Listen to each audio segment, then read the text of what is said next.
Kisah Eric Liddell. Saya ingat pertama kali melihat Eric Liddell ketika dia berlari. Saya terus memperhatikannya, mengerahkan seluruh kekuatannya pada setiap langkahnya. Saya tidak akan pernah melupakan Eric Liddell berlari. Selamanya, Eric Liddell berlari menyelamatkan nyawaku. Ayo lebih cepat! Ayo cepat! Lebih cepat! Ayo!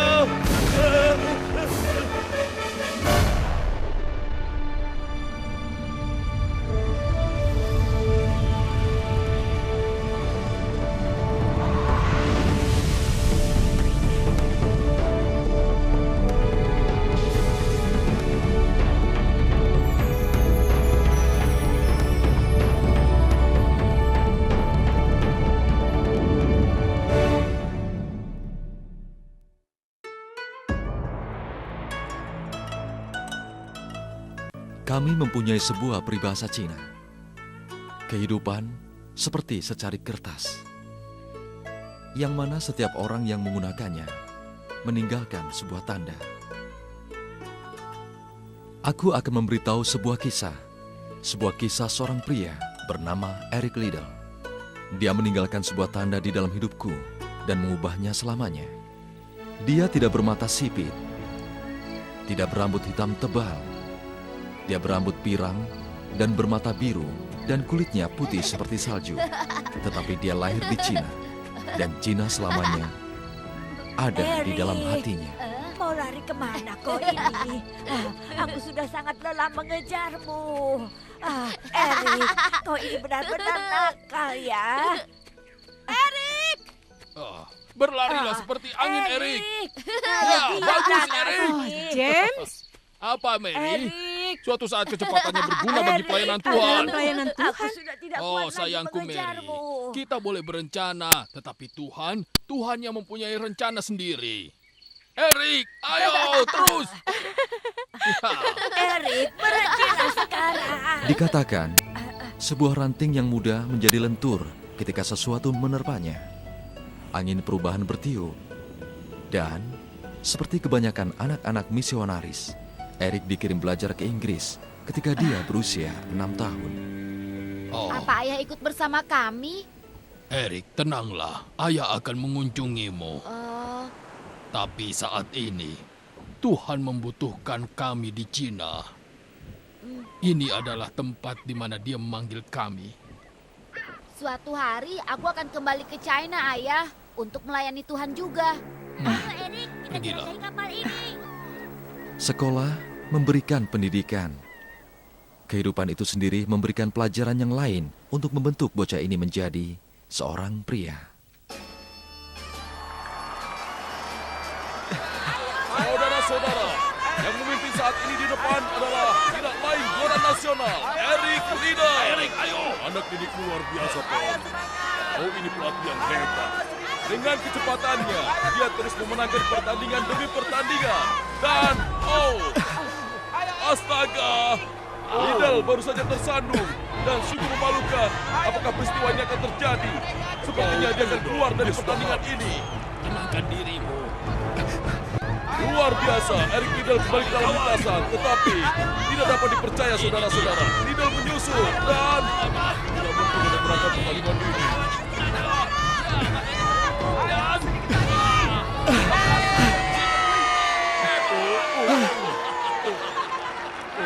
Sulit dipercaya. Boleh ambil gambarnya? Wah, selamat ya. Cepat, ambil gambarnya. Sini. Berhasil. Dia berhasil. Lihat, Pak. Apa ini? Bagaimana kau melakukannya, Eric? Bagi saya hanya benci kekalahan. Itu saja. Oh, tidak. Ini sungguhan. Saya berlari sekencang mungkin di setengah putaran pertama. Lalu? Lalu saya minta pertolongan Tuhan untuk setengah putaran terakhir. Lalu dia juga menolongmu menuju Olimpiade di Paris. Apa? Ya, kau akan mendapatkan lari 100 meter bowl. Olimpiade? Aku berhasil? Kau adalah seorang pemenang, Eric. Kau akan menjadi juara Olimpiade untuk Skotlandia. Untuk Inggris. Juara, masih senang ya? Ayo foto dulu. Maaf ya. Khawatir, Gambarnya sepertinya ada masalah. Terima kasih. Tidak lebih dari kekecewaan nasional. Juara nasional Eric Liddell yang diharapkan dapat menyumbangkan medali emas untuk Inggris menolak berpartisipasi dalam Olimpiade yang akan datang karena pertandingannya dilaksanakan pada hari Minggu. Beberapa orang menyebutnya memalukan. Seorang pengkhianat, itu yang mereka katakan. Seorang yang telah mengecewakan bangsanya sendiri. Jika Anda bertanya pada saya dalam skala prioritas, negara nomor 1, Tuhan nomor 2. Aku tidak mau pergi. Tidak, Erik, tidak. Berpikirlah secara bijak. Ayolah, Bagiku melakukan apa yang Tuhan inginkan adalah hal yang paling bijak yang dapat kulakukan, demi Tom. Tuhan. Tetapi ini Olimpiade. Ini yang diimpikan oleh setiap atlet. Aku tahu itu, Tom. Tapi Tuhan yang utama dan atletik itu nomor 2 bagiku. Lalu, dengarkan aku dulu, Tom. Aku menghargai semua yang sudah kamu lakukan untukku. Dan aku benci mengecewakanmu. Tapi aku telah berjanji pada Tuhan. Sekarang yang kuinginkan adalah menghormatinya. Aku tahu seperti apa berdebat denganmu, Erik. Tapi menurutku, jika kau sungguh-sungguh ingin menghormati Tuhan, kau sudah Dengarkan mendapatkan aku, Tom. kesempatan itu sebelum ini. Tuhan punya jalannya sendiri. Dan aku tidak mau mempertanyakannya. Jika jalan itu menggagalkanku pergi ke Olimpiade, maka biarlah itu terjadi. Maafkan, aku harus pergi.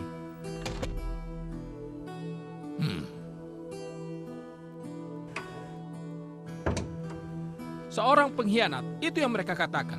Seorang yang telah mengecewakan bangsanya sendiri. Suatu hari aku akan kembali ke China, Ayah, untuk melayani Tuhan juga. Jika kau sungguh-sungguh ingin menghormati Tuhan, kau sudah mendapatkan kesempatan sebelum ini. Beberapa orang mengatakan aku mengutamakanmu. Dan beberapa orang mengatakan aku seorang pengkhianat. Tapi Tuhan, apakah aku tidak menghormatimu dengan mematuhi perintah-perintahmu dan menjaga kesucian hari Sabat? Aku tidak seperti itu, Bapak. Tapi aku mengasihimu dan aku ingin memakai semua yang telah kau berikan kepadaku untuk kemuliaanmu di sini atau di Cina. Tuhan, apapun yang kau inginkan, aku pasrah. Erik! Erik! Bangun! Erik! Bangun! Tom? Jam berapa ini? Waktunya berkemas. Inilah waktunya, Erik. Apa? Apa yang kau katakan, Tom? Ini pertandingan 200 meter. Pertandingan tidak diadakan pada hari Minggu. Dan komite berkata, mereka katakan kau boleh ditempatkan di 200 meter. Dan mungkin 400 meter. Dan Erik, ini... Apa? Apa maksudmu? Tuan Liddell, yang ku maksud adalah membawamu ke Olimpiade. Kau akan pergi ke Apa? Olimpiade. Tapi aku belum siap menghadapi salah satu dari pertandingan itu, Tom. Lupakan itu, anak muda. Kau akan siap. Kami akan membawamu siap. Pasti itu.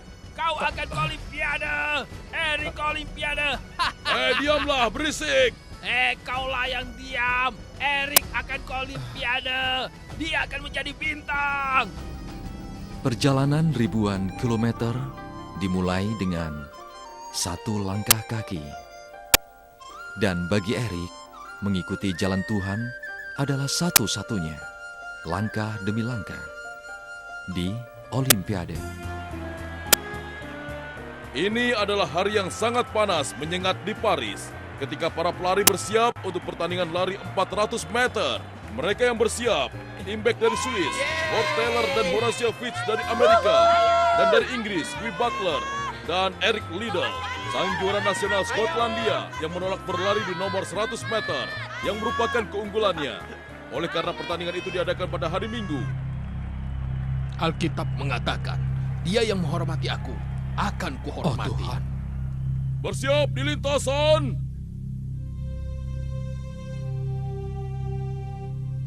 Siap!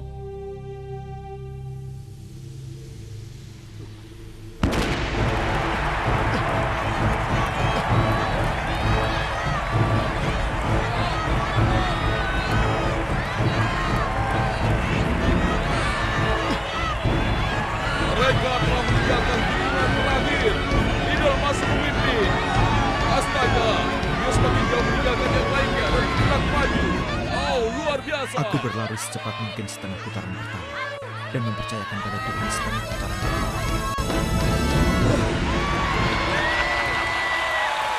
Kau berhasil, Eric. Kau berhasil. Eric Liddell, saudara-saudara, telah memenangkan pertandingan ini. Seseorang yang tidak mungkin menang, Eric Liddell, meraih medali emas di nomor lari 400 meter. Oh, ini pertandingan yang luar biasa. Dan dia terus menang. Jika Liddell bertanding, Anda bisa yakin dia akan membawa pulang medali. Seseorang yang sibuk dengan jadwal yang padat, pertandingan, pertemuan, khotbah. Eric Liddell adalah sebuah sensasi nasional. Peribahasa Cina mengajarkan, emas diuji dengan api, dan manusia diuji dengan emas. Ketika Eric memutuskan untuk meninggalkan Inggris, orang-orang berpikir dia akan mengubah pemikirannya tentang karir atletiknya. Mereka salah, adalah untuk Tuhan saja. Dia berlari di Paris, dan sekarang Tuhan memanggilnya kembali ke Cina. Eric hanya mengikuti Tuhan dengan semangat yang sama, seperti ketika dia berlari. Eric menghormati Tuhan, dan sekarang Tuhan menghormatinya.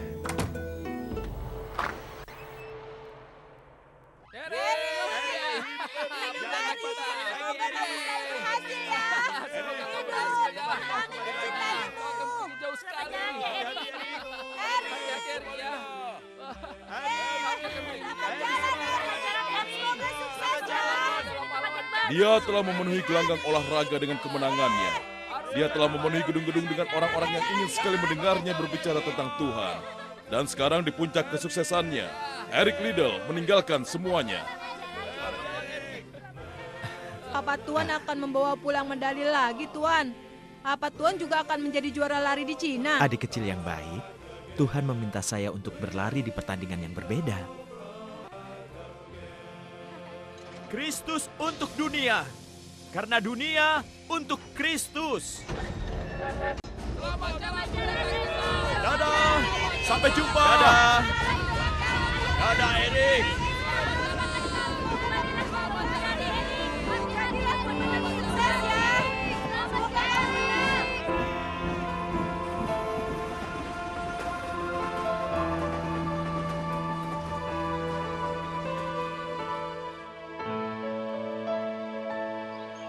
Terima kasih. Terima kasih, Guru. Kembali ke sini, kau kelinci kecil. Kembali. Melihatnya berlari mengingatkan aku pada sesuatu. Mungkin karena di lari. Aku jadi ingat, Aku sayang. sudah terlalu tua untuk Sekarang kita pekerjaan lebih ini, baik pergi Nyonya. ke gelanggang olahraga ya. Karena aku akan bertanding membela sekolah. Wah, lucunya, di sini aku telah melayani bertahun-tahun sebagai seorang guru. Dan Tuhan masih menyuruhku berlari. Tapi ini cara yang baik untuk makin dekat dengan murid-muridmu. Renungkan sudah berapa banyak yang telah mengenal Tuhan melalui Pendeta pelayananmu. Liddell, apakah Bapak akan pergi ke gelanggang olahraga sekarang? Kami akan mendukung Bapak. Kami akan menyuraki Bapak. Bagaimana? Terima kasih. Mereka adalah masa depan Cina. Masa depan mereka yang aku khawatirkan sekarang. Rumor yang beredar sekarang, perkiraan bahwa Jepang akan menyerang. Ya, tapi kita cukup aman tinggal di komplek tertutup. Kita di bawah perlindungan Eropa. Terima kasih Tuhan.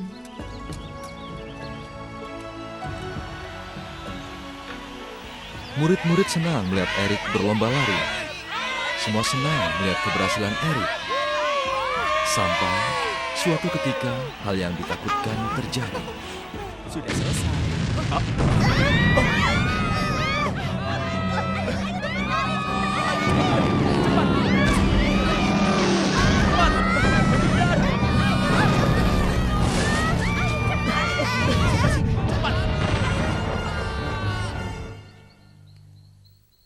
Mereka sedang tidur nyenyak. Apa yang harus kita lakukan? Aku pikir aku harus tetap tinggal di sini. Tapi kamu dan anak-anak, aku pikir lebih baik untuk... Eric Lee, kau suamiku. Tempatku adalah di sampingmu. Tuhan memanggil kita di sini. Dan kita akan tetap di sini sampai dia memberi tanda. Sebagai sebuah keluarga, Tuhan akan menjaga kita. Ada apa, Erik? Begitu banyak orang yang terluka di luar sana. Aku meminta untuk pergi ke daerah sekitarnya. Aku ingin menolong mereka yang terluka dan ingin membawanya ke rumah sakit. Tetapi tentara Jepang? Aku tahu, Flo. Tapi kita di sini untuk menolong mereka. Mereka telah diserang dan orang-orang desa membutuhkan dorongan semangat dan pertolongan. Laporan yang aku dengar bahwa ada penderitaan besar di sana. Saya pernah mendengar dikatakan bahwa sebuah cahaya yang kecil dapat dilihat dari kejauhan ketika semuanya menjadi gelap. Mati.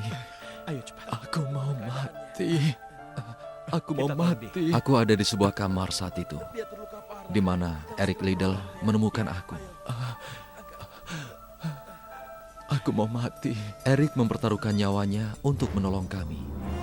Sementara keluarganya berada di tempat yang aman. Dengan sangat berisiko dia membawa kami ke rumah sakit. Ingin menyelamatkan kami, sementara aku menginginkan kematian.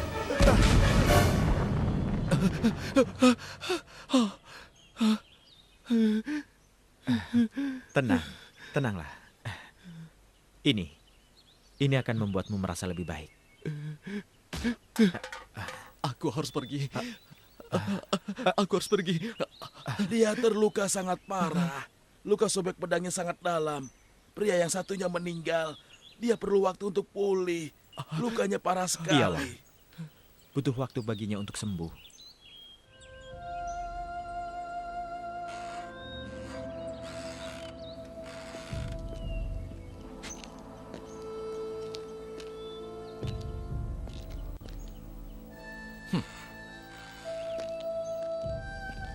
Dan bagaimana kabar pasien ini? Keadaannya sudah lebih baik. Dia butuh istirahat, tetapi dia sudah lebih baik sekarang. Huisu, bagaimana kabarmu? Kenapa kau tersenyum, dasar orang bodoh? Apa? Hanya orang bodoh yang melakukan pekerjaan yang kau lakukan. Kau pecundang, kau orang bodoh. Kau pasti tidak berguna di negaramu, sehingga kau mau menjadi pembantu di negara kami. Dia bukan pecundang. Aku dan dia pergi mencari dan menyelamatkanmu dan lainnya. Lalu membawamu ke tempat ini. Katakan terima kasih, jangan mengeluh. Apa kau akan membiarkan dia berbicara seperti itu kepadamu, Pak Liddell? Aku pernah diolok lebih buruk dari itu, Wang. Dia adalah seorang pecundang. Makanya dia di sini.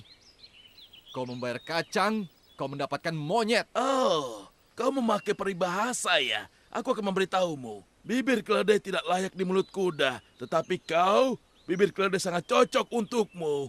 Wang, Aku mau keluar dari tempat ini. Aku mau pulang. Aku mau memulihkan kesehatanku di sana. Di sini bukan untuk orang Cina. Di sini tidak enak. Di sini tidak enak. Di sini dingin.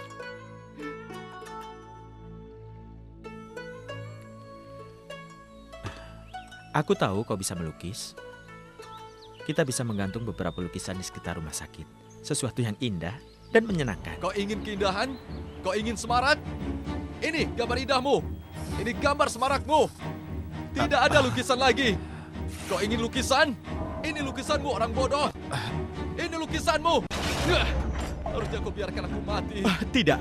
Harusnya kau biarkan aku mati.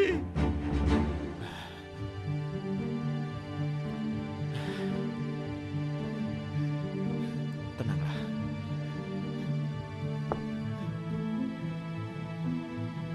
Jangan khawatir, Pendeta Liddell. Kami akan mengusirnya segera. Lukanya sudah hampir sembuh. Kami akan usir orang yang tidak tahu terima kasih ini. Tidak, Wang. Ini bukan soal luka yang aku khawatirkan. Dia mengalami luka yang lebih dalam daripada itu. Apa? Tuhan itu sabar dengan setiap kita, Wang. Dan kita harus bersabar juga dengan Huisu.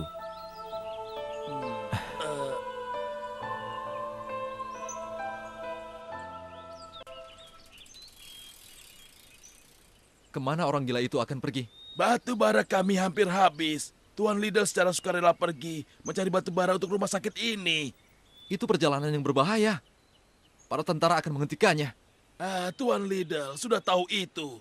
Dia menyembunyikan uang di dalam irisan roti. Dia tahu kita sangat membutuhkan Dia benar-benar batu bara. orang gila. Karena tidak punya keluarga, dia tidak mengkhawatirkan apapun. Tidak, tidak. Dia punya seorang istri dan 2 orang putri. Dia seorang penyayang keluarga. Dia adalah juara olimpiade dan orang penting di negaranya. Lalu kenapa dia melakukan ini? Kenapa dia di sini dan tidak bersama keluarganya? Aku sungguh tidak mengerti. Kenapa dia melakukan ini semua? Kau suka peribahasa? Ini ada satu yang bagus. Orang tidak menyalakan lilin dan menyembunyikannya, tetapi menempatkannya di tempat lilin, di mana lilin itu akan dapat menerangi seisi rumah. Tuan Liddell yang mengajarkan itu padaku. Yesus, terang Allah, mengisi hati Tuan Liddell. Yesus datang dan mengajarkan kasih sayang pada manusia. Dan Tuan Liddell bersikap seperti Yesus. Dia juga mengajariku begitu. Dan sekarang hatiku ini penuh dengan cahaya Tuhan. Seperti itu. Kau lebih gila daripada orang gila itu. Kau lebih gila daripada orang gila itu. Bulu dari burung-burung, sama-sama idiot. Sekarang kita punya dua orang bodoh di sini. Oh, jadi dia sudah kembali dengan selamat.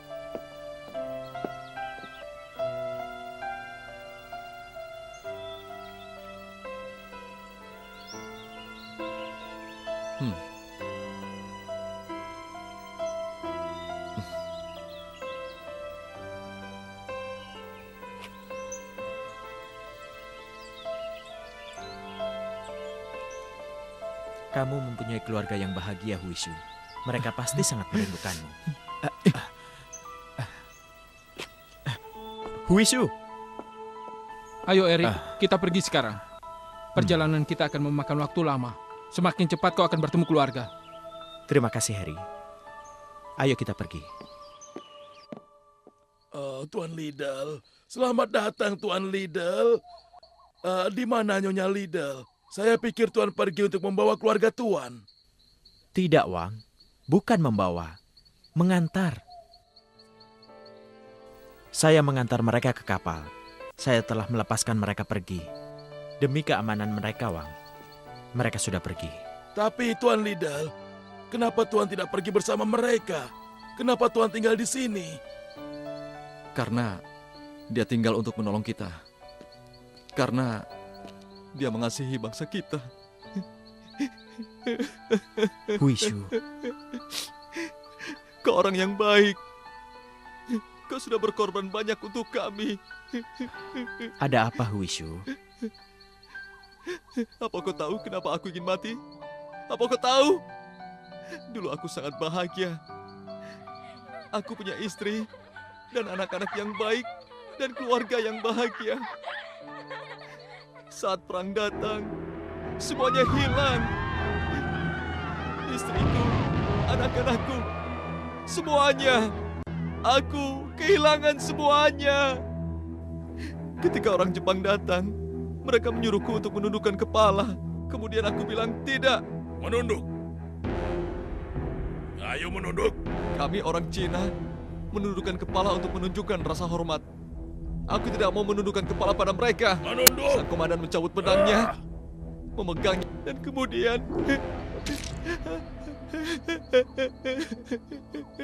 Kamu telah mengalami luka yang begitu dalam. Saya berduka untuk keluargamu. Aku tidak menangis karena itu. Sudah lama aku meneteskan air mata. Aku menangis karena aku kehilangan segalanya kecuali kau. Tapi kau, aku melihatmu menyerahkan seluruhnya sepenuh hati.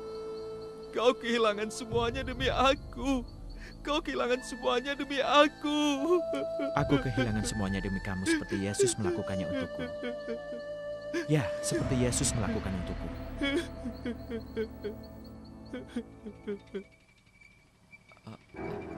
Suara bising apa itu?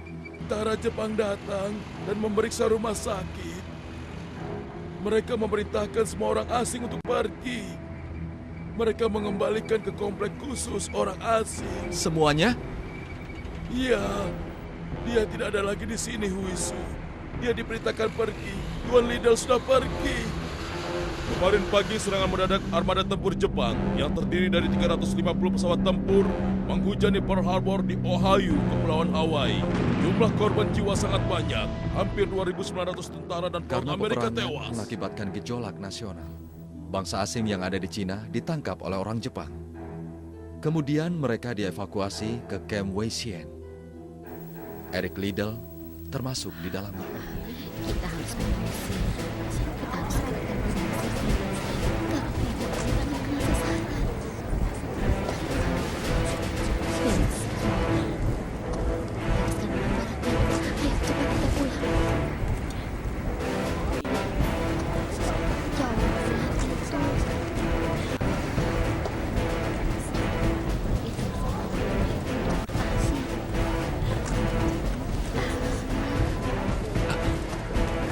Kita mau dibawa kemana, Bu? Shishu! Tuan Eric! Kembali. Tuan Eric! Shishu! Oh, Tuan Liddell, aku senang melihatmu kembali. Aku senang sekali. Ayo jalan. Ini untukmu. Ini untukmu, Tuan Eric. Gambar mengatakan, orang-orang yang tinggal dalam kegelapan telah melihat terang yang luar biasa. Kepada orang-orang yang tinggal dalam bayangan kematian, terang telah tiba.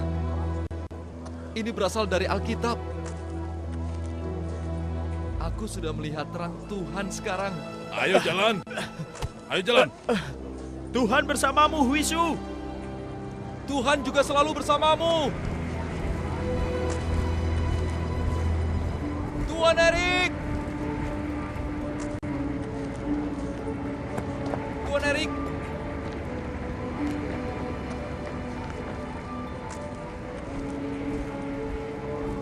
Orang Cina hanya menundukkan kepala kepada mereka yang kami hormati, Tuan Eric. Orang Cina bilang, ketika kau menundukkan kepala, menunduklah yang rendah.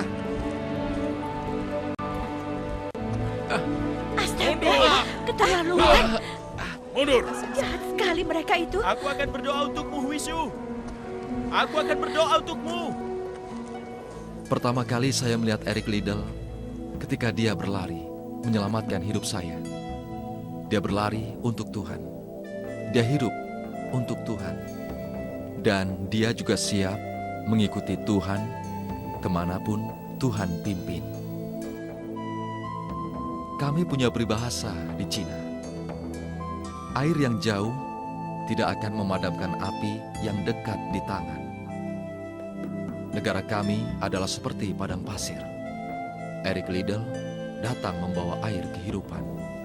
Dia tidak memenangkan medali emas di sini. Dia memenangkan hati kami. Dan oleh karena alasan itu, bagi beberapa dari kami di Cina, Eric Liddell selalu menjadi seorang juara.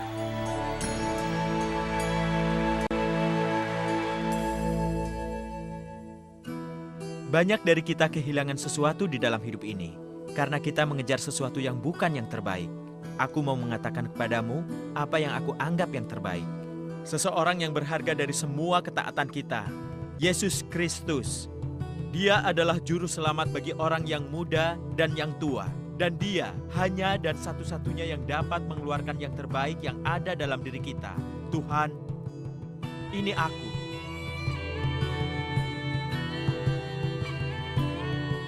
Eric Liddell ditahan sebagai tahanan selama 2 tahun di Camp Weisien bersama lebih dari 2.000 orang, termasuk 327 anak-anak, sampai pada kematiannya akibat tumor otak pada Januari 1945.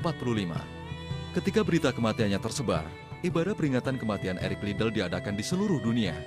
Di pertandingan olahraga, pertemuan keagamaan, di sekolah-sekolah, dan di kampus-kampus di seluruh dunia. Kemenangannya di Olimpiade juga ketaatannya pada Tuhan digambarkan dalam film Chariot of Fire yang memenangkan Piala Oscar kategori Best Picture 1981. Orang-orang yang selamat dari camp ini menceritakan kisah-kisah pelayanannya kepada yang lainnya dan pengaruhnya terhadap hidup mereka. Sekolah-sekolah dan beberapa institusi memakai namanya dan begitu banyak atlet dipengaruhi oleh keteguhannya. Warisannya di Cina, negara yang tertutup oleh Injil segera setelah perang berakhir masih terjadi hingga hari ini. Tempat di mana camp pernah berdiri, dibangun sebuah tugu peringatan Eric Liddell. seseorang yang ketaatan dan kasih tulusnya pada Tuhan dan hingga hari ini.